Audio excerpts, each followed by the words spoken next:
सभी सम्मानित साथियों को आज भारत के लेनिन कहे जाने वाले अमर शहीद शोषितों के मसीहा बाबू जगदेव प्रसाद के इस शहादत दिवस पर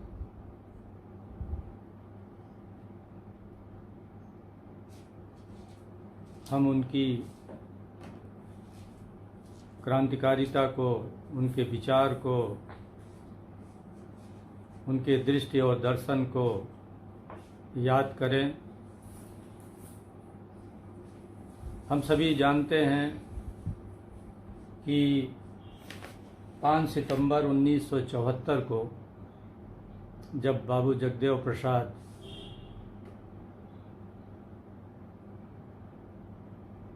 शासन सत्ता की अव्यवस्था, शासन सत्ता के उत्पीड़क चरित्र और सामंती चरित्र के विरुद्ध कुर्था में प्रदर्शन कर रहे थे, तो उसी दौरान, भाषण के दौरान उन्हें तत्कालीन शासन सत्ता के लोगों ने गोली मार दी थी और बड़ी ही दुखद परिस्थिति में उनकी मौत हुई।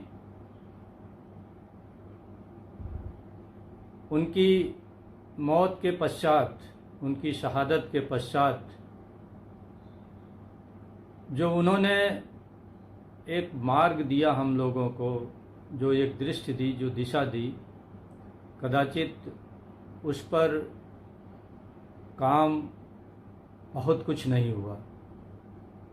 काम बहुत कुछ नहीं हुआ, इसी कारण आज पूरा शोषित समाज बिखरा हुआ है। पूरे देश में राजनीतिक बिखराव है और इस राजनीतिक बिखराव के कारण बाबू जगदेव प्रसाद का जो सपना था कि 100 में 90 शोषित हैं, 90 भाग हमारा है, शासन सत्ता धन समृद्धि में 90 भाग हमारा है, तो शासन सत्ता धन समृद्धि में 90 भाग के लिए सबसे ज़रूरी चीज़ थी कि शासन सत्ता में हम आते। लेकिन उनके इतने बड़े संघर्ष, इतने बड़े शहादत के बावजूद हम लोगों ने कुछ भी नहीं सीखा। न हमने इतिहास से सीखा, न हम लोगों ने वर्तमान का कुछ अध्ययन करके सीखा, न हमारे तमाम शोषितों के लिए, वंचितों के लिए संघर्ष करने वाले जो तमाम महानायक हैं, उनके दृष्टि और विचार से, उनके संघर्ष से हम लोगों ने कुछ सीखा। और आज यही परिणाम है कि सारे लोग बिखरे हुए हैं। आज 5 सितंबर का ये दिन वास्तव में हम शोषितों के लिए बहुत बड़े प्रेरणा का दिन है। हम बाबू जगदेव प्रसाद के शहादत का स्मरण करते हैं और उनके शहादत के स्मरण के साथ साथ उनके पूरे संघर्षशील जीवन का हम लोग अध्ययन करके, उसका मनन करके, चिंतन करके, उस पर आज चर्चा करके, गोष्ठी करके, संवाद करके हम लोग अपना आगे राह तय करने का भी प्रयास करते हैं। आप सभी जानते हैं कि बाबू जगदेव प्रसाद जी शुरू में मार्क्सवाद, लेनिनवाद के प्रति उनका बहुत ही झुकाव था और पूरे जीवन तक वो साम्यवादी विचारधारा के पोषक रहे। लेकिन साम्यवादी विचारधारा का उन्होंने भारतीय परिप्रेक्ष्य में आमूल चूल परिवर्तन किया, दृष्टि में और दिशा में भी। और उन्होंने ये बताया कि इस देश में शोषक और शोषित अपने आप में पहले से बने हुए हैं और हमारे देश की जो सामाजिक व्यवस्था है उस सामाजिक व्यवस्था ने ही यहाँ शोषक और शोषित कई सदियों से पैदा किए हैं। और यहाँ का जो शोषण तंत्र है वो पूंजीवाद का उत्पाद नहीं है, बल्कि यहाँ का शोषण तंत्र यहाँ की सामाजिक व्यवस्था से पैदा हुआ है। तो बाबू जगदेव प्रसाद जी का कहना था कि यहाँ जब वर्ग स्पष्ट है शोषकों और शोषितों का, तो कभी भी शोषक समाज का व्यक्ति शोषितों की लड़ाई नहीं लड़ सकता। इसीलिए उनका प्रसिद्ध ये कथन था कि बाघ और बकरी कभी एक घाट पर पानी पी नहीं सकते, कभी एक साथ कोई उनका हित सामान्य हो नहीं सकता। इसीलिए उन्होंने शोषितों को अपनी लड़ाई अपने से लड़ने के लिए उन्होंने प्रेरणा दी। और उस समय का जो वामपंथी आंदोलन था वो तथाकथित इस देश के जो सामंती वर्ग के लोग थे उनके हाथ में था, और आज भी उन्हीं के हाथ में है। इसी कारण जिस विचारधारा की ज़रूरत सबसे ज़्यादा शोषित समाज को थी, उस विचारधारा की अगुवाई शोषक समाज के हाथ में होने के कारण आज इस देश में मार्क्सवाद और साम्यवाद की विचारधारा असफल हो गई और वो व्यापक तौर पर इस देश में लागू नहीं हो पाई। अतः उन्होंने जो वर्ग विभाजन की बात कही थी, वर्ग के पहचान की बात कही थी, तो उन्होंने कहा कि यहाँ का वर्ग सामाजिक उत्पाद है, यहाँ का वर्ग पूंजीवाद का उत्पाद नहीं है, पूंजीवादी परिस्थितियों से पैदा नहीं हुआ है, बल्कि वो सामाजिक परिस्थितियों से पैदा हुआ है। और यहाँ का सामाजिक तंत्र ही सबसे बड़ा शोषण का उत्पादक है, शोषण को प्रोत्साहित करता है और शोषण की व्यवस्था को बरकरार रखना चाहता है। इसलिए उन्होंने कहा था कि कभी भी शोषक समाज का व्यक्ति की अगुवाई में आपके शोषण मुक्ति का आंदोलन, संघर्ष या शोषण मुक्ति का कार्य संपन्न नहीं हो सकता। लेकिन जब उनके हम संघर्ष की याद करते हैं तो हम पाते हैं कि उन्होंने शोषितों की एक व्यापक वर्ग बनाया था। वो जाति और वर्ण या क्षेत्रवाद इन सब से ऊपर उठकर जितना शोषित समाज है, सबके एकजुट होने की, सबके बीच भाईचारा, बंधुत्व, एकता और मजबूत संगठन की बात करते थे। आज जब हम देखें कि बहुजन समाज के लोग या शोषित समाज के लोग लगभग 2-2.5 हजार पार्टी बना चुके हैं, और पार्टी बनाने का कारण ये है कि जाति जाति की पार्टी बन गई है, परिवार परिवार की पार्टी बन गई है। तो ऐसे में बाबू जगदेव प्रसाद के आज इस शहादत दिवस पर उनके विचारों पर हम लोगों को गौर करने की ज़रूरत है। बाबू जगदेव प्रसाद जी जब पहली बार उन्होंने शोषित दल की स्थापना की 1967 में, तो 1967 में जब शोषित दल की स्थापना की तो उसका अध्यक्ष उन्होंने बीपी मंडल जी को बनाया, जो कि यादव बिरादरी के थे। यानी स्वयं राष्ट्रीय अध्यक्ष न बन करके उन्होंने बीपी मंडल जी को राष्ट्रीय अध्यक्ष बनाया।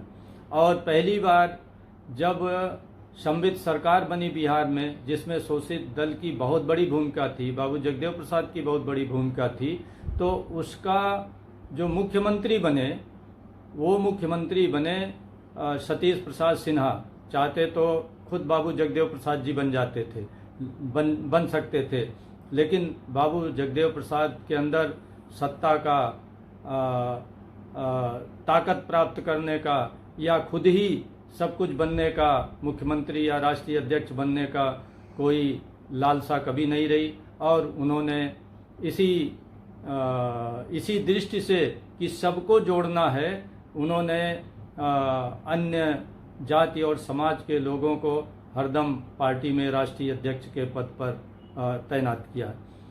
दूसरी सबसे महत्वपूर्ण घटना उनके राजनीतिक जीवन यात्रा की है कि जब 1973 में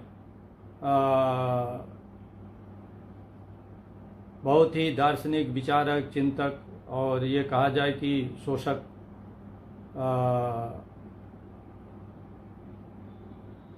प्रवृत्ति के विरुद्ध जो शोषितों को जागरूक करने का जो बहुत बड़ा एक दार्शनिक पृष्ठभूमि था, स्वर्गीय माननीय रामस्वरूप वर्मा जी ने उस आंदोलन को स्थापित किया और आगे बढ़ाया।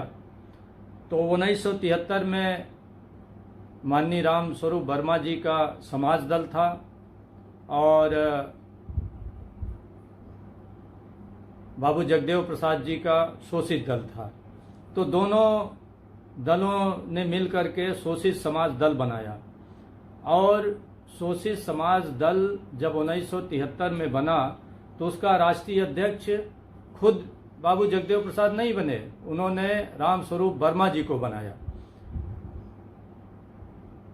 तो ये जो उन्होंने एक राह दिखाई कि हम सबको लेकर चलना है और विभिन्न जातियों के लोगों का समूह बनना चाहिए, जाति से जमात बनना चाहिए, उन्होंने सिर्फ कहा ही नहीं वरन अपने राजनीतिक जीवन में बखूबी उसको लागू किया।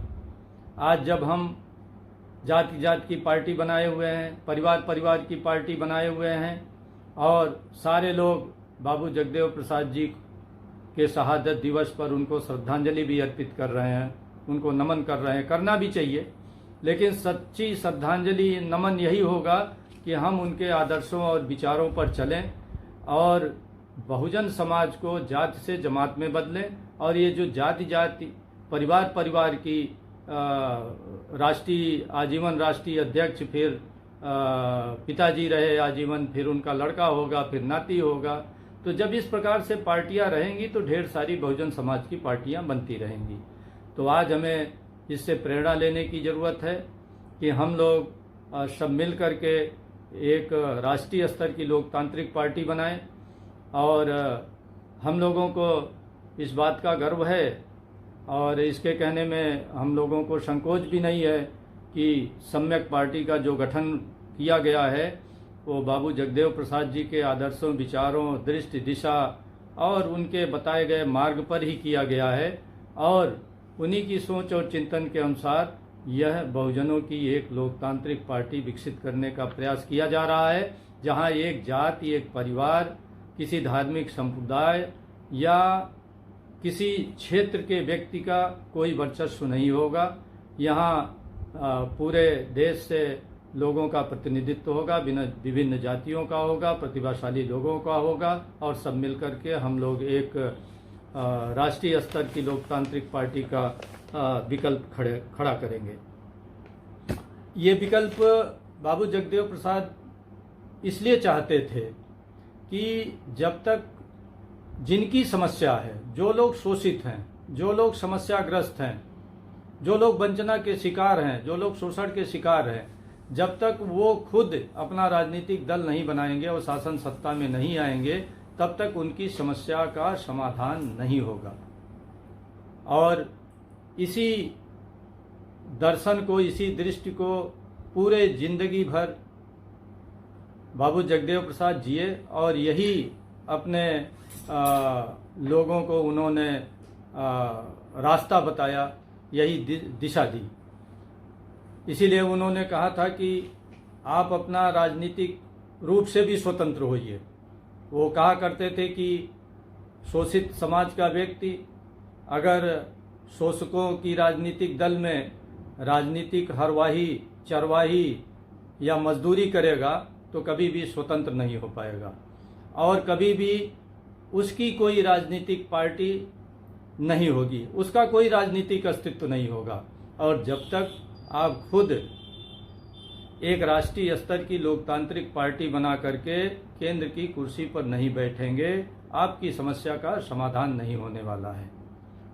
आप निश्चित रूप से शोषकों के दलों में उनकी सियासी हरवाही, चरवाही और मजदूरी करते रहेंगे और आप सिर्फ अपना दर्द गाते रहेंगे, रोते रहेंगे, अपनी व्यथा कहते रहेंगे, ऐसे सोशल मीडिया पर लिखते रहेंगे, पढ़ते रहेंगे, दूसरे को गरियाते रहेंगे, लेकिन समस्या का कोई समाधान नहीं निकलेगा।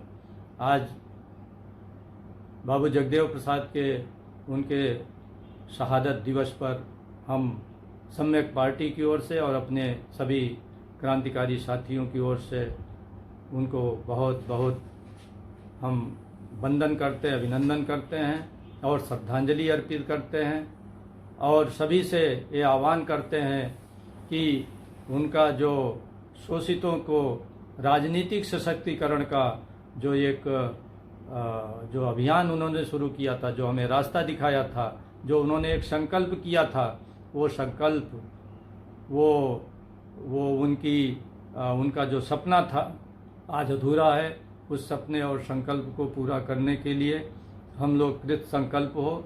रास्ता बहुत कठिन है और इसी कठिन रास्ते में के कारण ही बाबू जगदेव प्रसाद ने कहा था कि पहली पीढ़ी के लोग जेल जाएंगे, दूसरी पीढ़ी के लोग मारे जाएंगे और तीसरी पीढ़ी के लोग राज करेंगे। तो उन्होंने जेल जाने और मारे जाने की बात इसलिए कही थी कि जब आप संघर्ष का रास्ता अपनाएंगे तो निश्चित रूप से आपको जेल के अंदर बंद किया जाएगा। तमाम तरह की झूठ मूठ की कार्रवाइयाँ भी होंगी, लेकिन जो संघर्ष के साथी हैं, जो क्रांति के साथी हैं, जो बदलाव के साथी हैं, उनको इन कष्टों से न डरते हैं और न डरने की ज़रूरत है। और राजनीति के लिए आपको भयमुक्त होना पड़ेगा, डर मुक्त होना पड़ेगा, जोखिम लेना पड़ेगा। और बाबू जगदेव प्रसाद ने यही रास्ता दिखाया कि हमें भयमुक्त होना पड़ेगा, हमें निडर होना पड़ेगा। पहले तो शासन सत्ता की लड़ाई में एक दूसरे का गर्दन काट लेते थे, अब तो वो स्थिति नहीं है। अब तो झूठ मूठ के मुकदमे करेंगे, जेल भेजेंगे, या हो सकता है 2-4 लोगों की लोग हत्याएं भी करा दें, जैसे बाबू जगदेव प्रसाद की भी हुई। लेकिन लोकतंत्र में ये चीज़ें बहुत दिन तक नहीं चलती। आप मजबूती से खड़े रहेंगे तो निश्चित रूप से बाबू जगदेव प्रसाद का जो सपना था कि सबको सस्ती सर्वसुलभ गुणवत्तापूर्ण शिक्षा मिले, सबके स्वास्थ्य की व्यवस्था हो, सबके रोजगार की व्यवस्था हो, सबके मान सम्मान की व्यवस्था हो, और इस देश में समता का राज हो, कानून का राज हो। और ये तभी होगा जब आप शासन सत्ता में बैठेंगे। यही उनका सपना था, यही संकल्प था। आइए इस संकल्प और सपने को हम पूरा करने की आज इस बाबू जगदेव प्रसाद के शहादत दिवस पर संकल्प लें।